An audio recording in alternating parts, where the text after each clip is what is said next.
Hi everyone, it's Gary Boys here, and just following on from the video that I put out yesterday in terms of Boris Johnson's announcement that the hospitality industry, which will of course include clubhouses on golf courses, can open up from the 4th of July, Saturday the 4th of July. That's only 9 days away at the moment. Now I've taken the liberty to print off from England Golf the guidance for reopening of golf club bar and catering facilities from the 4th of July. And it's quite interesting. It doesn't cover everything, of course, but there are some great guidelines on here. And they go on to say, in the first instance, let me quote this for you, in the first instance, a risk assessment should be carried out. That should already be carried out. You should not be operating a business without a risk assessment. That risk assessment must be completed by a competent person. And again, if you look through my website, you'll see that I can actually define a competent person for you. It's not generally someone that just wanders in with no knowledge of health and safety law, etc. However, let me move on.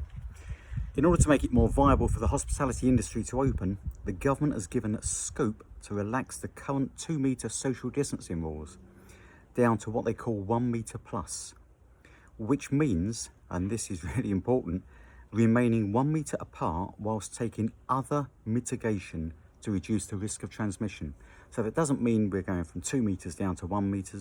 If you're at 1 metre, you still have to take precautions. You have to do something extra to mitigate the chance of transmission. Other measures include keeping a temporary record of customers for 21 days to assist with the NHS track and trace. That'll be really interesting. It's great, you know most of your members of your clubs. If you've got visitors, guests, etc. Again, you need a way under GDPR to record those details. Providing clear guidance on arrival of social distancing and hygiene measures in place at the venue. Utilising contactless payment wherever possible. Calculating the maximum number of customers that you can have in your clubhouse or on your area, bearing in mind the 1 metre rule. PPE, again, it's about if PPE is required as a result of the outcome of your risk assessment, then it is the employer that has to provide that PPE, and it must be fit for purpose. Table service should be offered with a designated server. Again, there could be staff costs involved in here, but again, it's all down to what your risk assessment says. The other thing I'm going to talk to you about is due diligence. Now, you must carry out due diligence. What that means to you is you must record and you must have a method of proving that you have done what your risk assessment says you've done. In effect, what that means is if something ever went wrong, you can turn around and say, yes, there you go, there's the evidence, and we've checked for staff understanding, they know what to do.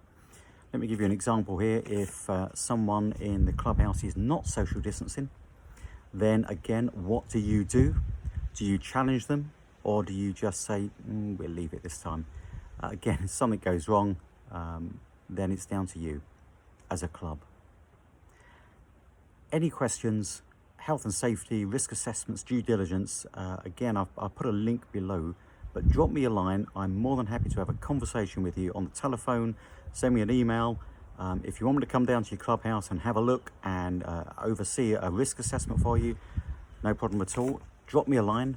Other than that, stay safe. And I've got to say, I certainly am very excited about golf clubs now being open.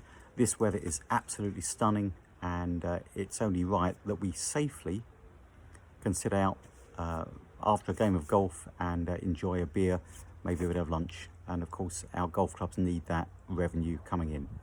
Thanks for watching, and I'll speak to you soon. Thank you.